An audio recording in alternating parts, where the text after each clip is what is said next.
And the criteria are more or less always the same. So first of all, it's what is the topic? Okay. What you would like to have achieved? Mm-hmm. So what is the aim of the paper? Right. What is the methodology? Mm-hmm. Right? So it means how to achieve, right? How to achieve this aim, and then how is it set up? Right. So that the writing itself, if this is good English or bad English, is not so important. Mm-hmm. Important is, is there the aim? Is the aim achievable? Is it feasible? Is the methodology okay? Is it appropriate? Is it sufficient? Do we have all the information necessary? Right. So what's about previous research? Is there? Is it based on other papers? In which way is it based on other papers? Is the information new, or is it old, or whatever? Mm-hmm. Yeah, and what then are the findings? And what can I do with the findings? Yeah, is it important to have these findings or not? Yeah, it's very. I mean, it's not a big deal, right? True. And if you're a student or a researcher, it doesn't matter. Even if you do your paper as a student, you have to have findings, yeah? And it will be discussed if they are worth to be achieved or not, yeah? Right. So for a researcher, it's more or less the same. Yeah? So it's a continuation. Yeah? So from the student status, slowly you become a teacher status, and maybe then also a researcher status, right? Right. So there's this complaints from students and also from us in academia that writing, we do a lot of writing, and it takes a lot of our energy. Yes. Okay.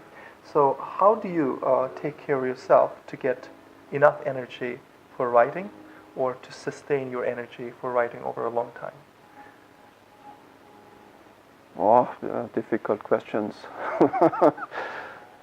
Not so easy to answer. So you need always some time to allocate some time for writing, yeah? And to how to do this is for me maybe totally different to other people, right? So for me it means that I have to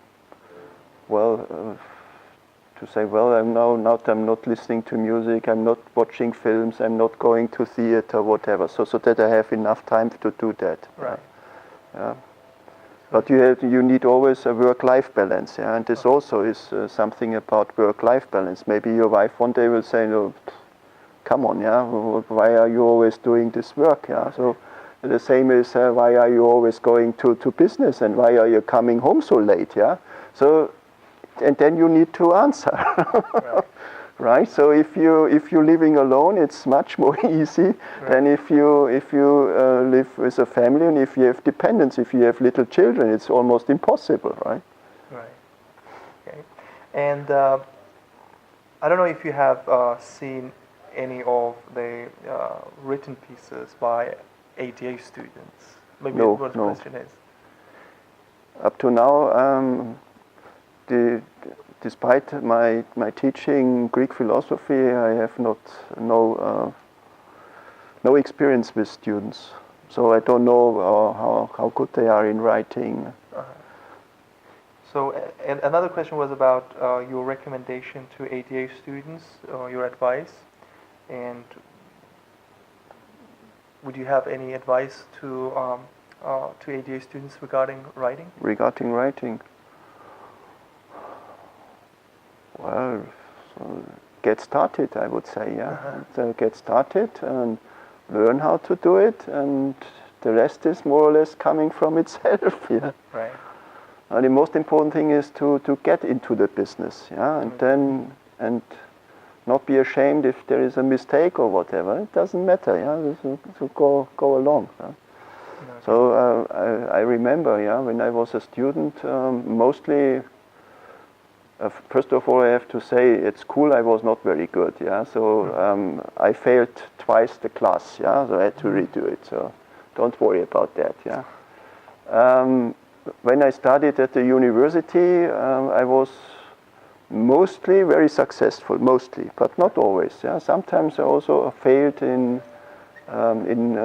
writing thesis on literature. Yeah? And then the professor told me, George, your mistakes are here, here, here, here. Look, I show you. Yeah, red, red, red, red, red. So this you have to overcome. Okay, this is your work. Yeah, okay. So next time I want to see it different. Okay. Okay. And then I know, okay, he's expecting from me this and that, so that I can react on that. Yeah? So if you tell the students, right, these are your mistakes, this is good, but this is bad, these are the mistakes, so you have to overcome these mistakes. And you can do it in this and this way. Yeah? This is also important, to tell them how to overcome the mistakes, and then they can try. And then the next time it's going better and better and better and better. So you're improving. Yeah. Right. Okay. Thank you very much. These are all my questions, and now we'll have some questions from our audience. So the floor is yours, the chance is yours to air your questions to Professor Simet.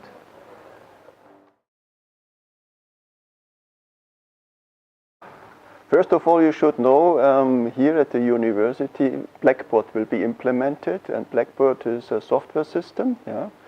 And they have a special component how to identify quickly if you did it or not. Yeah? So don't do it, okay? It will be checked anyway. Me as a professor, if I get the feeling that students are taking chapters, whatever, from Wikipedia mostly, yeah, and to put it into their own paper and say, oh, everything's from me, yeah. So I get the feeling, then I check it. So I'm not checking just for checking. I have not the time to do that. Yeah. So honestly, yeah. But if I get the feeling, well, this somehow is not done by the student himself or herself, then I check it. Yeah?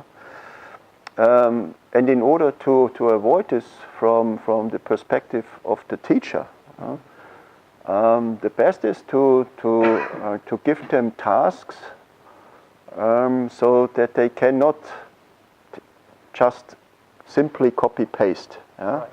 And you can make the task very specific, so that you can say, well, this and this topic, but in this and this context, and then they have difficulties, yeah, because this is never in the internet. So you can get the information in the internet, whatever you like, but always from a certain perspective, and never from specific perspectives that you can emphasize on, right?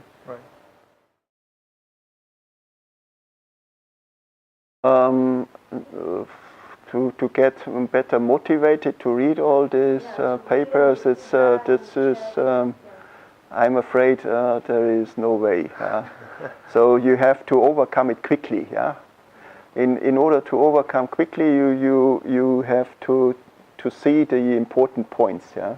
And the more you're getting experience, the quicker do you see the important points. Yeah. So, for example, I did a project proposal assessment since 2003 for the European Union. Okay, and I personally assessed more than, I would say, 300 proposals. And as a team leader, I overlooked more than 1,000 proposals. And in order to do that, you have to know, where and how to look. Yeah? So I never look at the whole thing. I select. So in order to see what is in the paper, what is the content of the paper, and is it worth, and which mark the student should get. You look first of all of the first chapter. In the first chapter, you see how is it set up. Then you look at the second chapter and you see the methodology. And then you go into one of the other chapters to see, how is the wording, how is the phrasing, how is the logic. And then you look at the last chapter and see, well, what are the findings, and how are the findings interlinked with the goals. Yeah? So and then you get an overview and can say, well, this is this and this mark. Yeah? And in order to come closer, even to out of 100 points to 1 or 2 points, then you have to go a little bit more into details. But anyway, you can see not by reading the whole, by selected reading. Yeah. And the more papers you have to check, the better it is to concentrate on specific items.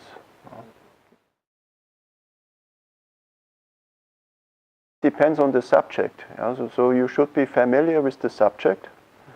And if you use normal English combined with the terminology that you have to use, then it's fine.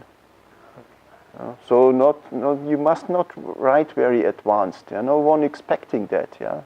But it should be clear and understandable, precise, clear, understandable, and you have to use the terminology. And if this is in English or in German or in Turkish or whatever, it's always the same. Yeah. I have a question, if I may. You mentioned subject, so if you know about the subject, and then you apply some of the terminology from there and then add it to your writing. So my question is how much the subject teachers, the teacher who teaches the subject, should focus on the writing part of it and teach students or check their writing skills in their classes? Yeah, it depends on the subject, right? So it's not so easy to answer. You have the overall curriculum, so you have for 2 years or 3 years, however, and then you see what has to be done in the first year, in the second year, in the third year. So in the first year, students should get started, and the second they should continue, and the third they should be able to write good papers. Yeah? So if you teach in the first year, then you should encourage them that they get started. In the second year, there should be more than just encouragement, so you should go in a little bit into more details to tell them, you should do it in this and this way. Papers should be organized in this and this way. There is always a certain structure, so follow this structure. Right. Don't just write. First, get structured and then work it out. Yeah? First the structure and then to work it out. First the structure and then to work it out. Yeah? Right. Again and again, you have to repeat that they understand that. Yeah? Right. Otherwise, they start somewhere and then they will get lost. Yeah, in the wood. Yeah. Right. So they have to find the right way. Yeah? So this is very important. And then in the last year, and of course, they must be able to present a whole paper, a well-structured paper, well-worked-out paper.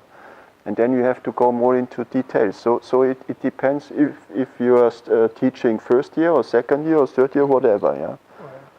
And then you can do your subject and tell the students, well, in order to use this information, which I told you, in a way that you write and present your own paper, you have to do it in this and this way. Yeah. Right. Thank you. Yeah, and also important is don't mix presentation and writing. Yeah? Presentation with PowerPoint is something totally different. Yeah, than to write and to prepare and to present a paper. Yeah? Right. As I said before, you need to base your paper on information that is already available. Yeah? So what are the achievements right now? What is already achieved? Yeah? And this you have to bring in your own paper. So it must be very clear what is already achieved and what is the benefit by reading your paper, by doing your paper. And then it's okay. So if I can see, well, you know what is already there, and you know where to go to bring in new ideas and to make it beneficial for the audience to read your paper, then it's fine. So this and also to have it in a very structured way, in a logical way. Yeah.